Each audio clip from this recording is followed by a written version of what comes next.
നടത്തുമ്പോൾ, സുപ്രീം കോടതിയിൽ കേസ് നടത്തിയ സമയത്ത് NSA ഒഴിവാക്കി കിട്ടുന്നതിന് വേണ്ടി കേസ് നടത്തുമ്പോൾ അതിന് വക്കീലിന് ഫീസ് കൊടുക്കാൻ പൈസ ഇല്ലാതെ പണം പിരിക്കുന്നതിന് വേണ്ടി പോയി. കോഴിക്കോട് ജില്ലയിൽ ഒരു വീട്ടിലെത്തി. രാത്രി 12 മണിക്ക് ആ വീട്ടിലെത്തി. അവിടെ ഉറങ്ങാൻ കിടന്നു. 2 മണിയായപ്പോൾ ആ വീട്ടുകാരനെ ആരോ ഫോണിൽ വിളിച്ചിട്ട് ഭീഷണിപ്പെടുത്തി. അയാൾ അർദ്ധരാത്രിയിൽ 2 മണിക്ക് എന്റെ പ്രിയപ്പെട്ട ഭാര്യയെയും എന്റെ മക്കളെയും എന്റെ സഹായിയും ജീബിനെയും ആ വീട്ടിൽ നിന്ന് ഇറക്കി വിട്ടു പുറത്ത് രാത്രിയിൽ 2 മണിക്ക്. ഇങ്ങനെയൊക്കെ സംഭവിച്ചപ്പോഴും എനിക്ക് ഈ 8-9 വർഷക്കാലം അതിശക്തമായ നിയമ പോരാട്ടങ്ങൾ നടത്താനുള്ള എല്ലാ പിന്തുണയും നൽകിയത് എന്റെ മുന്നിൽ നിൽക്കുന്ന ഈ പ്രിയപ്പെട്ട സഹോദരന്മാരാണ്, പ്രവാസികളായ എന്റെ പ്രിയപ്പെട്ട സഹോദരന്മാരാണ്. നിങ്ങൾക്ക് കിട്ടുന്ന ഹൗസ് ഡ്രൈവർ ജോലി നോക്കിയിട്ട്, ഏതെങ്കിലുമൊക്കെ കൊച്ചു കൊച്ചു ജോലികൾ നോക്കിയിട്ട് 1000 ദിർഹവും 800 ദിർഹവും 900 ദിർഹവും 600 ദിർഹവും ശമ്പളം കിട്ടുന്ന എന്റെ പ്രിയപ്പെട്ട സഹോദരന്മാർ, നിങ്ങൾക്ക് കിട്ടുന്ന ആ നാണയത്തുട്ടുകളുടെ ആ കൊച്ചു കൊച്ചു നോട്ടുകളിൽ നിന്ന് നിങ്ങൾ അല്ലാഹുവിന്റെ അനുഗ്രഹത്താൽ എന്റെ കുടുംബത്തിനെ സഹായിച്ചു, എന്റെ ബന്ധുക്കളെ, എന്റെ കുടുംബത്തെ സഹായിച്ചു, എന്റെ സ്ഥാപനത്തെ സഹായിച്ചു, എന്റെ പ്രസ്ഥാനത്തെ സഹായിച്ചു, എനിക്ക് വേണ്ടി നടത്തിയ നിയമ പോരാട്ടങ്ങൾ സഹായിച്ചു. മക്കളെ, ഒന്ന് മാത്രമാണ് ചെയ്യാൻ കഴിയുന്നത്. അർഹമുറാഹിമീനായ അല്ലാഹു റബ്ബുൽ ഇസ്സത്ത് അർഹമായ പ്രതിഫലം തരുമാറാകട്ടെ. അല്ലാഹു റബ്ബുൽ ഇസ്സത്ത് പകരം എന്നെയും നിങ്ങളെയും സ്വർഗത്തിൽ ഒരുമിച്ച് കൂട്ടുമാറാകട്ടെ. ഇതാണ് പറയാനുള്ളത്. എന്റെ പ്രിയപ്പെട്ട സഹോദരന്മാരെ, പറഞ്ഞു വന്നത്, അപ്പോൾ കാലിനും വഴിക്കുള്ളിൽ എന്നെ അടയ്ക്കപ്പെട്ടവർക്ക്, എന്നെ അടച്ചവർക്ക്, എന്നെ അടയ്ക്കുന്നതിന്റെ പിന്നിൽ പ്രവർത്തിച്ചവർക്ക് അവർക്ക് വിജയം കിട്ടിയില്ല. എനിക്ക് എന്റെ പ്രവാചകൻ സല്ലല്ലാഹു അലൈഹി വസല്ലം തങ്ങളുമായി കൂടുതൽ ഹൃദയബന്ധം സ്ഥാപിക്കാൻ പറ്റി, കൂടുതൽ അടുപ്പം ഉണ്ടാക്കാൻ പറ്റി. എന്റെ പ്രവാചകനെ എനിക്ക് കൂടുതൽ അറിയാൻ പറ്റി. എന്റെ പ്രവാചകന്റെ വഴിയെ കുറിച്ച് എനിക്ക് കൂടുതൽ ബോധ്യമുണ്ടായി. അർദ്ധരാത്രിയിൽ നോമ്പ് പിടിക്കാൻ വേണ്ടി, അത്താഴത്തിന് വേണ്ടി എഴുന്നേറ്റിരിക്കുമ്പോൾ എനിക്ക് കഴിക്കാൻ ഭക്ഷണമില്ലാത്ത ഘട്ടങ്ങൾ ആദ്യ സന്ദർഭങ്ങളിലുണ്ടായി. ആദ്യ സന്ദർഭങ്ങൾ ഭക്ഷണം കഴിക്കാൻ ബുദ്ധിമുട്ടുള്ള അവസ്ഥ, ഭക്ഷണം കഴിക്കാൻ പ്രയാസമുള്ള അവസ്ഥ, അൾസറതിന്റെ പരമമായ അവസ്ഥയിലെത്തിയിട്ട് കുടൽ പുണ്ണുകൊണ്ട് ഏത് സമയത്ത് ഏത് ഭക്ഷണം കഴിച്ചാലും അത് റിഫ്ലക്ട് ചെയ്തിട്ട് മുകളിലേക്ക് ആ ഭക്ഷണം എടുത്തിട്ട് വായിലേക്ക് തിരിച്ചു വരുന്ന അവസ്ഥ, ഒന്നും കഴിക്കാൻ പറ്റാത്ത അവസ്ഥ, അതികഠിനമായ വയറുവേദന. ഈ സന്ദർഭത്തിൽ അത്താഴത്തിന് കൊണ്ടുവെക്കുന്നത് പൊതുവെ അണ്ണാച്ചികൾക്ക് വളരെ ഇഷ്ടപ്പെട്ട, വളരെ പ്രിയപ്പെട്ട എരിയും പുളിയും കൂടിയ കറിയാണ് കൊണ്ടുവെക്കുന്നത്. ആ കറി ചേർത്ത് എനിക്ക് ഭക്ഷണം കഴിക്കാൻ കഴിയാത്തത് കൊണ്ട്, അതുപോലെ ചോറ് തിന്നാൻ കഴിയാത്തത് കൊണ്ട്, ഷുഗർ ഉള്ളത് കൊണ്ട് ചോറ് കഴിക്കാൻ കഴിയാത്തത് കൊണ്ട് ഞാൻ നേരത്തെ തന്നെ വൈകുന്നേരം വരുന്ന ചപ്പാത്തി എടുത്തു വെക്കും. ആ ചപ്പാത്തി രാത്രി 3 മണിയും 3:30 മണിയും ആകുമ്പോൾ അത് ഉണങ്ങിപ്പോകും. ആ ഉണങ്ങിയ ചപ്പാത്തി കഴിക്കുന്നതിന് വേണ്ടി ഒരു ഗ്ലാസ് പച്ചവെള്ളം, നല്ല പച്ചവെള്ളം പോലും റൂമിൽ കിട്ടില്ല, നേരത്തെ വാങ്ങി വെച്ചിരിക്കും ഒരു ഗ്ലാസ് പച്ചവെള്ളം. ആ പച്ചവെള്ളത്തിൽ മുക്കിയിട്ട് ആ ചപ്പാത്തി കഴിക്കും. പക്ഷേ അങ്ങനെ ഞാൻ ആ ചപ്പാത്തി കഴിക്കുമ്പോഴും എന്റെ മനസ്സിന് വേദനയുണ്ടായില്ല.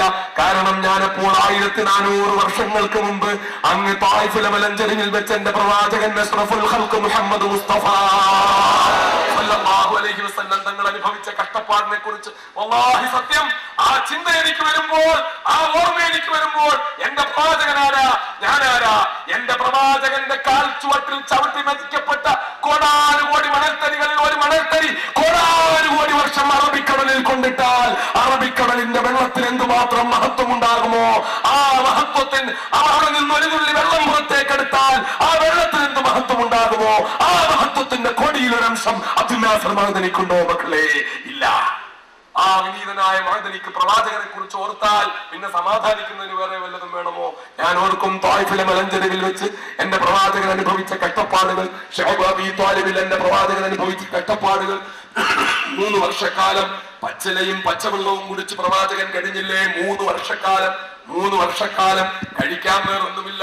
അവസാനമായപ്പോൾ പ്രവാചകന്റെ വായിക്ക് വല്ലാത്ത അസ്വസ്ഥത, കൂടെയുള്ളവർക്കും വല്ലാത്ത അസ്വസ്ഥത.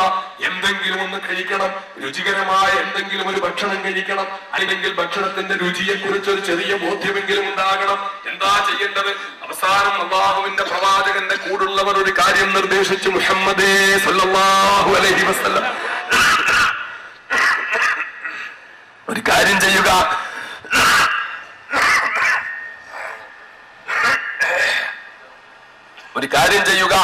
പ്രവാചകൻ സല്ലല്ലാഹു അലൈഹി വസല്ലം തങ്ങളോട് നിർദ്ദേശിച്ചു, ഒരു കാര്യം ചെയ്യുക. ഇരിക്കുന്ന ബക്കറ്റ് ഉണ്ടല്ലോ, ഇത് തോല് കൊണ്ടുണ്ടാക്കിയ ബക്കറ്റാണ്. അതുപോലെ ആ കാണുന്ന ചെരുപ്പ്, അത് തോലിന്റെ ചെരുപ്പാണ്. ഒരു കാര്യം ചെയ്യാം, അതൊന്ന് വൃത്തിയാക്കിയിട്ട് അത് വെള്ളത്തിലിട്ടിട്ടൊന്ന് തിളപ്പിക്കാം. തിളച്ച വെള്ളത്തിൽ കുറെ സമയം ഈ തോൽ ചെരുപ്പ് കിടക്കുമ്പോൾ ആ തോലിന്റെ ഒരൽപ്പം ഗന്ധം ആ വെള്ളത്തിലേക്ക് വരുമല്ലോ. തോലിന്റെ ആ ഗന്ധം ഒരൽപ്പം വെള്ളത്തിലേക്ക് വരുമല്ലോ. ആ തോലിന്റെ മണമുള്ള വെള്ളം കുടിക്കാൻ സന്തോഷമുണ്ടായിരിക്കും. അതുകൊണ്ട് ആ തോലിട്ട് വെള്ളം തിളപ്പിക്കുക. ആ ആരാണ് മക്കളെ ഇത്? ഇസ്രയും കൈസറിന്റെയും കിടിലം കൊള്ളിപ്പിച്ച റോമാ സാമ്രാജ്യത്തെ ഞെട്ടിവിറപ്പിച്ച ആറ്റം ബോംബിന്റെ മക്കളായ അമേരിക്കക്കാർ ഇന്നും പേര് കേൾക്കുമ്പോൾ കിടിലം കൊള്ളുന്ന മഹാനായ ഉമറുൽ ഫാറൂഖ് റളിയല്ലാഹു തആല അൻഹുവിനെ, ഏറ്റവും കിരാതമായ ഏറ്റവും വൃത്തികെട്ട സ്വഭാവത്തിന്റെ ഉടമയായ ഉമറിനെ ലോകത്തെ ഏറ്റവും ഉത്തമനായ ഭരണാധികാരിയാക്കി മാറ്റിയതിന്റെ പിന്നിൽ പ്രവർത്തിച്ച മഹാനായ അഷ്റഫുൽ ഖൽഖ് മുഹമ്മദ് മുസ്തഫ ചോദിച്ച പ്രവാചകൻ, പ്രബോധകൻ, സ്ത്രീ വിമോചകൻ, 20 ഭൗതിക സാമ്രാജ്യത്തിന്റെയും ഒരു ആത്മീയ സാമ്രാജ്യത്തിന്റെയും സംസ്ഥാപകൻ, മനുഷ്യ മഹാത്മ്യത്തിന്റെ എല്ലാ അളവുകോലും വെച്ച് പരിശോധിച്ചു നോക്കിയാൽ നാം അറിയാതെ ചോദിച്ചു പോകും, മുഹമ്മദിനേക്കാൾ മഹാനായ ഒരു മനുഷ്യൻ പ്രപഞ്ചത്തിൽ വേറെയുണ്ടോ? എന്നിട്ട് പറയുന്നു ഇല്ല, no man is greater than he. മുഹമ്മദിനേക്കാൾ മഹാനായ ഒരു മനുഷ്യൻ പ്രപഞ്ചത്തിൽ വേറെയില്ല. ആ ലാമാറ്റിൻ പറഞ്ഞ, ലോകം മൊത്തം പുകഴ്ത്തി പറഞ്ഞ, ലോകത്തിന്റെ മൊത്തം നേതാവായ, ആകാശഭൂമികളുടെ സൃഷ്ടിപ്പിന് കാരണക്കാരനായ അഷ്റഫുൽ ഖൽഖ് മുഹമ്മദ് മുസ്തഫ ആ പ്രവാചകനാണ് തോലിട്ട് തിളപ്പിച്ച വെള്ളം കുടിക്കുന്നത്. തോലിന്റെ ചെരുപ്പിട്ട് തിളപ്പിച്ച വെള്ളം, വേറൊന്നും കഴിക്കാനില്ലാത്തത് കൊണ്ട്. പിന്നെന്തേ അബ്ദുൽ നാസർ മദനിക്ക് ഉണക്കച്ചപ്പാത്തിൽ നിന്നുകൊണ്ട് ജീവിച്ചൂടെ? അബ്ദുൽ നാസർ മദനിക്ക് ഉണക്കച്ചപ്പാത്തിൽ നിന്നുകൊണ്ട് ജീവിച്ചുകൂടെ? എന്റെ പ്രിയപ്പെട്ട സഹോദരന്മാർക്കും നാളെ ഒരുപക്ഷേ അങ്ങനെയൊക്കെ ഒരു സാഹചര്യം വന്നു പോകാൻ, ജയിലിൽ പോകുമെന്നല്ല, നാം കാത്തുരക്ഷിക്കട്ടെ എന്ന് പറയുമ്പോൾ ആമീന് വലിയ ശക്തിയുണ്ട്. ആ ആമീന്റെ ശക്തിയുടെ അർത്ഥം ഒരിക്കലും ജയിലിൽ പോകില്ല എന്നൊന്നും ആകാൻ പാടില്ല. ജയിൽ നമുക്ക് പുത്തരിയല്ല മക്കളെ. അബൂ ഹനീഫ ഇമാമിന്റെ പാരമ്പര്യമാണ് ജയിൽ. അവിടുന്ന് ഇങ്ങോട്ട് തുടങ്ങി വന്ന് സയ്യിദ് ഖുത്ബിനെ ജയിലിലിട്ട് അനുഭവിപ്പിച്ച പീഡനങ്ങൾ എത്ര കഠിനമായിരുന്നു. സൈനബുൽ ഗസാലിയെ ഒരു വനിതയാണെന്നുള്ള യാതൊരു പരിഗണനയുമില്ലാതെ സൈനബുൽ ഗസാലിയെ ജയിലിലിട്ട് അനുഭവിപ്പിച്ച പീഡനങ്ങൾ എത്രയായിരുന്നു. അതിക്രൂരമായ വണ്ണം ഓടിയെത്തുന്ന നായ്ക്കളുടെ മുന്നിൽ അബലയായ ഒരു വനിത പിടിച്ചു നിന്നില്ലേ മക്കളെ? ഈജിപ്തിലെ ജയിലിൽ, പട്ടാള ക്യാമ്പിൽ അബലയായ സൈനബുൽ ഗസാലി പിടിച്ചു നിന്നില്ലേ? ഓടി വന്ന ഏതാനും നാളുകൾക്ക് മുമ്പല്ലേ, ഞാൻ ജയിലിലിരിക്കുമ്പോഴല്ലേ സൈനബുൽ ഗസാലി മൗത്തായത്? ഞാൻ ജയിലിലിരിക്കുന്ന സമയത്താണ് സൈനബുൽ ഗസാലി മൗത്താകുന്നത്.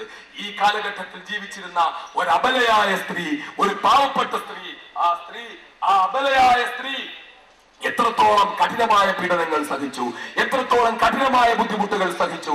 അവരെ പട്ടാള ക്യാമ്പിലിട്ടിട്ട് നായ്ക്കളെ അഴിച്ചുവിട്ട് കടിപ്പിച്ചു. അവർക്ക് നമസ്കരിക്കാൻ അവസരം കൊടുക്കാതിരുന്നു. അവരെ അഭിമാനക്ഷതം വരുത്തുവാനും മാനഭംഗപ്പെടുത്താനും പട്ടാള ഉദ്യോഗസ്ഥന്മാർ ശ്രമിച്ചു.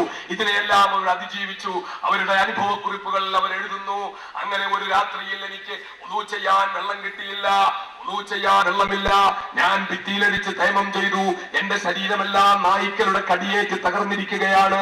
വേദനിക്കുന്ന ശരീരവുമായിട്ട് ഞാൻ തളർന്നവശയായി 2 റക്അത്ത് നമസ്കരിച്ചിട്ട് ഞാൻ ആ ഭിത്തിയിലേക്ക് ചാരി എങ്ങനെ ഇരുന്നു. അങ്ങനെ എന്റെ കണ്ണങ്ങ് മയങ്ങിപ്പോയി. എന്റെ കണ്ണങ്ങ് മയങ്ങുമ്പോൾ ഞാൻ എന്റെ ഹബീബായ അഷ്റഫുൽ ഖൽഖ് മുഹമ്മദ് മുസ്തഫ സല്ലല്ലാഹു അലൈഹി വസല്ലം തങ്ങളെ ഞാൻ സ്വപ്നത്തിൽ കണ്ടു. അല്ലാഹുവിന്റെ പ്രവാചകൻ എന്റെ മുന്നിൽ വന്നു.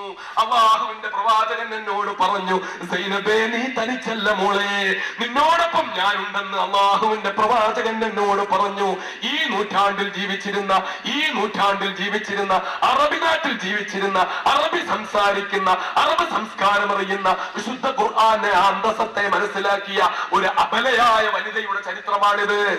അപ്പൊ ജയിലിൽ പോകേണ്ടി വന്നാൽ നഷ്ടമൊന്നുമില്ല മക്കളെ.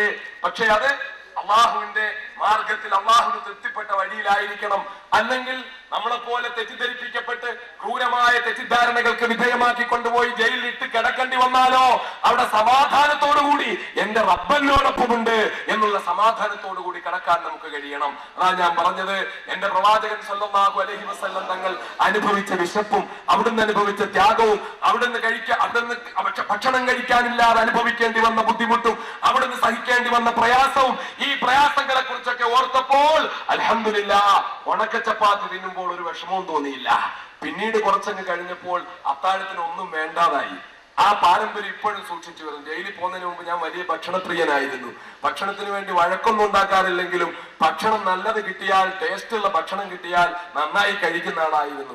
ആരോഗ്യമുള്ള സമയത്തൊക്കെ നന്നായി ഭക്ഷണം കഴിച്ചിരുന്ന ആളായിരുന്നു. പക്ഷെ ഇപ്പോൾ ശരീരത്തിന് അനാരോഗ്യം ഉണ്ടായി എന്നത് ഒരു വശത്തിരിക്കുമ്പോഴും ഭക്ഷണത്തോടുള്ള താല്പര്യം നഷ്ടപ്പെട്ടു. ഭക്ഷണം ഇന്നത് തന്നെ കിട്ടിയേ മതി എന്നുള്ള നിർബന്ധം നഷ്ടപ്പെട്ടു. വിശപ്പടങ്ങാൻ എന്തെങ്കിലും ഒന്ന് ഹലാലായ ഭക്ഷണം കിട്ടണം. ഹലാലായ ഭക്ഷണം, ഞാൻ അടിവരയിട്ട് പറയുന്നു, ആ അടിവരയ്ക്ക് നിങ്ങളും പ്രാധാന്യം കൊടുക്കണം മക്കളെ. ഹലാലായ